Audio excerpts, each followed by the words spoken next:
I met Tammy at a club in Jacksonville called Sensations. I've been working. I was just about to end my shift there. And that was a day I'll never forget. I was in a very bad place. I was bartending/dancing. I left the house at 17. I got into dancing at 18. In all honesty, in that part of my life, I had almost tried committing suicide about 5 days before I had actually met them. It was bad. And at that time, I had basically given up. My story is still being put together, and maybe that's why I'm lost for words.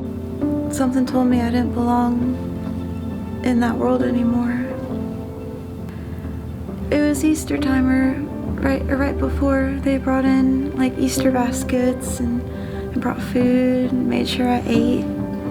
I remember all these girls going, the church ladies are coming, the church ladies are coming. And I'm like, okay, like who brings that type of stuff into here? And this tiny little beat popper is what I call her, comes down the hall, and I feel unworthy.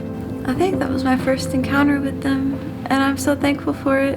And I just went back there, and she just was like, are you hungry? And I was like, yeah, I'll take your food. I'm not buying what you're selling, but I'll take your food. It was different because I'd never seen that in a club before. And no, that's not true. We had church ladies that came into the other clubs, but they handed out like condoms and you're a sinner stuff. But like Hadassah's Hope wasn't like that. It was literally like, here's some food. If you want us to pray for you, we'll pray for you. But if you don't, that's cool. And they were there and they just left. And then it became like a routine. Like we always knew Hadassah's Hope was coming. But I dipped and dodged them for 2 years before I finally sat down and had lunch with Tammy. I was like, okay, what do you try to sell? And I'm like, okay, I'm an easy sell. Like, all they wanted to sell was love. I started feeling differently going to church. And then not just that, she still helped me pursue him. And it's not just her, it was the outreach team. They really just had my back. I tried to brush her off as I had friends in town, but I hadn't had anybody show me genuine concern and care like she did in a very long time. Somebody who actually wanted to sit and listen to what I had to say. Somebody who just wanted to pour love into me and expect nothing in return. Typically, love comes with conditions, and there was no conditions at all. And I don't think they know how much I needed it, because I really was in a bad place when I met Miss Tammy. 2 months after that meeting, I started going to church at 11:22. I had been baptized. I started school for massage therapy. Completely sober. Still dancing though.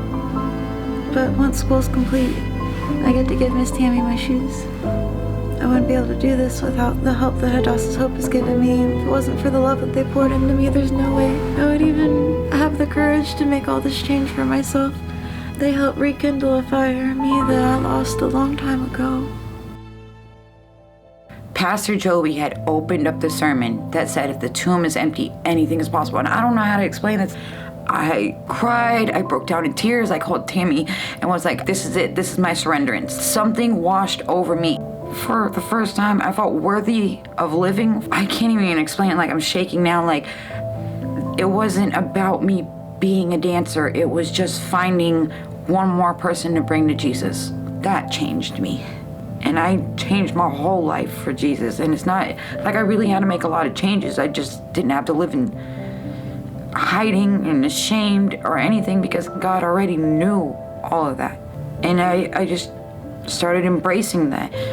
And what the enemy meant for evil, he is turning it for good for me to help the next dancer, the next survivor, get out of the club. Well, if girls were to see this from clubs across the country, it's no coincidence. I don't believe in those anymore. It is the enemy that wants to keep you in the club. You are not stupid. You are not ugly. You are not unworthy. And you need to get out of the club, because the club is making you worse than what you are. You are hiding out from the world. You think that's a safe zone. You think those are your walls. You're hurting so much more being in here and exposing yourself to the things that you are. I know there are really dark times, and I know none of you want to be there. And if it's too much for you to get to church, get to Hadassah's Hope. Because here, there is no judgment, and you are covered with women who are just like you. They will do everything they can to protect your soul, help you take steps to leave that environment. And even if you can't leave just yet, they'll love you right where you are. They're going into the darkest places in Jacksonville and shining so much light and love. And they're doing it without judgment, without anything in return. I know one thing's for sure. At Assa's Hope is doing work that you can never put a price on. It's the most priceless thing you could ever do for somebody, and that's bringing people back into the light of God. They did that for me, and I owe them everything for it. I don't even recognize myself. It's only been about 5-6 months. It's to the point where there's been so much change, it's scary, but if it wasn't for the ladies here, I don't think I would have made the steps to change. I can't see my life without them and Jesus anymore. Like, I can't see me going back to the clubs anymore. Now I want to help.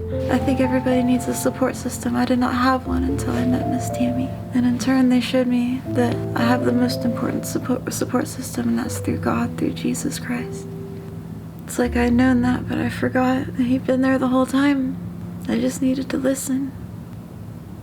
I think that's all I have to say.